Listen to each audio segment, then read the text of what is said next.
अब माले तो हमारे गठबंधन का हिस्सा है। माले के विधायक दल के नेता माननीय मुख्यमंत्री जी से मिलते रहते हैं, तो अपनी भावना को अपने विधायक दल के नेता के जो है महबूब आलम, उनके माध्यम से माननीय मुख्यमंत्री जी के सामने व्यक्त करना चाहिए। यह हमारी अपेक्षा है। लेकिन ये सवाल हमेशा उठाता रहा है माले, और आज फिर से सवाल है, और साक्षमता परीक्षा नहीं लेने की बात की। माले में विधायक हैं वो ना, हम तो विधायक दल के नेता के ऊपर कह रहे हैं। विधायक दल के नेता से अपनी बात कहना चाहिए, वो राज्य के माननीय मुख्यमंत्री जी से बात करेंगे। बात आप कहते हैं नीतीश कुमार ये किए हैं वो किए हैं, फिर भी इतनी गरीबी क्यों है, बेरोजगारी क्यों है, पलायन क्यों हो रहा है? इसका कारण है ऐतिहासिक रूप से बिहार पिछड़ा रहा है। उसका कारण बिहार के संदर्भ में आज़ादी के 70 साल 75 साल हो गए ना, अब हम सड़क बना रहे हैं, घर घर बिजली पहुंचा रहे हैं। क्या स्थिति थी इस बिहार की? बिहार के पास कोयला खदान था, बिहार के पास फैक्ट्रियां थी, और गरीबी दूर करने में नीति आयोग ने अभी कहा है कि देश में सबसे अव्वल। तो हमारी जनसंख्या को भी देखिएगा ना, हमारी जनसंख्या कोई गुजरात से तुलना करे बिहार का, वह है समुद्री इलाका है। जिम्मेवार कौन है इसका जिम्मेवार सत्ता में आप 17 साल से जिसके साथ थे वो भी 15 साल, कोई 70 साल से विकसित है, अब कोई आज अपने विकास के काम शुरू करे, दोनों में अंतर नहीं होगा तो स्वाभाविक अंतर होगा। तो विकास दर किसी के पैरवी से है, माने चाहे एनडीए रहे चाहे यूपीए रहे, सब दिन विकास दर, राष्ट्रीय औसत विकास दर बिहार का कायम रहा आधारभूत संरचना के क्षेत्र में। अब जहाँ तक पलायन की बात है, किसको पलायन कहते हैं? महाराष्ट्र के लोग यहाँ नौकरी कर रहे हैं, वो पलायन है। गुजरात के लोग यहाँ नौकरी कर रहे हैं, पलायन है। अन्य स्टेटों में मजदूर कहा जाता है बिहारों को। नहीं, अब कहने के लिए भाई जिसको लज्जा नहीं लगता हो, बिहार में देश में सबसे ज़्यादा आईएएस आईपीएस पैदा किया है, वो बिहार में श्रमिक पैदा किया है केवल। अब उसका हक नहीं है, रेलवे की नौकरी नहीं करने के लिए जाएगा वो अरुणाचल प्रदेश में। अरे भाई क्या है, पलायन किसको कहते हैं? और ये तो कोविड के समय जो प्रवासी कहा गया, हम लोगों ने उस समय भी आपत्ति व्यक्त किया था। उस राज्य के अंदर वो काम कर रहा है तो उस राज्य की जिम्मेवारी कुछ नहीं बनती है, आप भगवान भरोसे छोड़ दीजिएगा किसी को।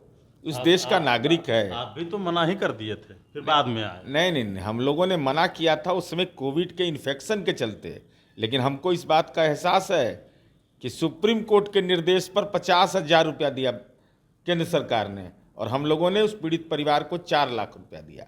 और क्या क्या नहीं मेरे बारे में कहा गया, बिहार के बारे में कितनी छवि खराब कर दी गई। कोई नहीं पूछने गया कि उत्तर प्रदेश में क्या हो रहा है, लाश को फेंक दिया एकदम सीधा, जाओ मोक्ष प्राप्त कर लो। और यहाँ जितनी व्यवस्था की गई, और अगर नहीं काम हुआ रहता तो कैसे आइसोलेशन सेंटर बनता ब्लॉक में? अगर नहीं बिल्डिंग रहता, गांव में स्कूल नहीं बना रहता तो क्या उपाय था?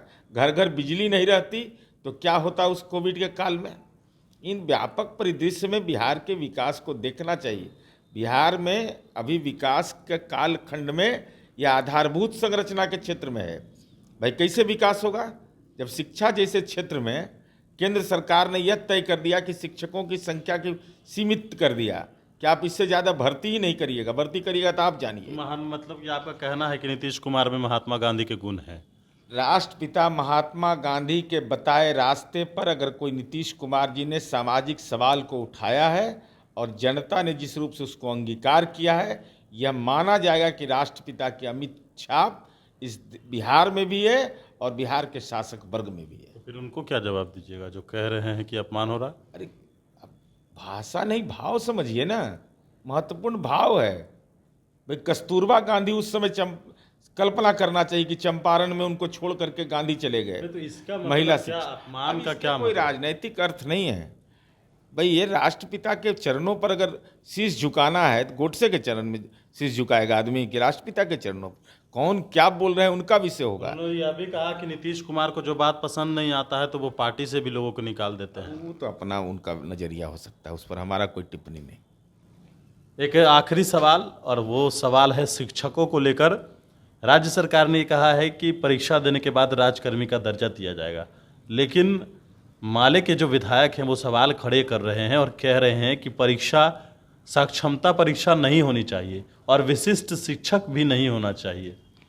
अब माले तो हमारे गठबंधन का हिस्सा है। माले के विधायक दल के नेता माननीय मुख्यमंत्री जी से मिलते रहते हैं, तो अपनी भावना को अपने विधायक दल के नेता के जो है महबूब आलम, उनके माध्यम से माननीय मुख्यमंत्री जी के सामने व्यक्त करना चाहिए। ये हमारी अपेक्षा है। लेकिन ये सवाल हमेशा उठाता रहा है माले, और आज फिर से सवाल है, और साक्षमता परीक्षा नहीं लेने की बात की। माले में विधायक हैं वो ना, हम तो विधायक दल के नेता के ऊपर कह रहे हैं। विधायक दल के नेता से अपनी बात कहना चाहिए, वो राज्य के माननीय मुख्यमंत्री जी से बात करेंगे। अब एक एक विधायक अगर एक एक सवाल का जवाब देने के लिए हम लोग हैं, दल के आधार पर तय होगा ना।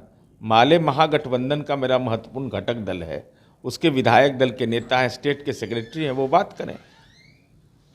चलिए, बिल्कुल। तो हमारे साथ है जेडीयू के मुख्य प्रवक्ता नीरज कुमार थे। तमाम सवालों के जवाब उन्होंने दिए हैं मनीष फाउंडेशन के साथ। नमस्कार।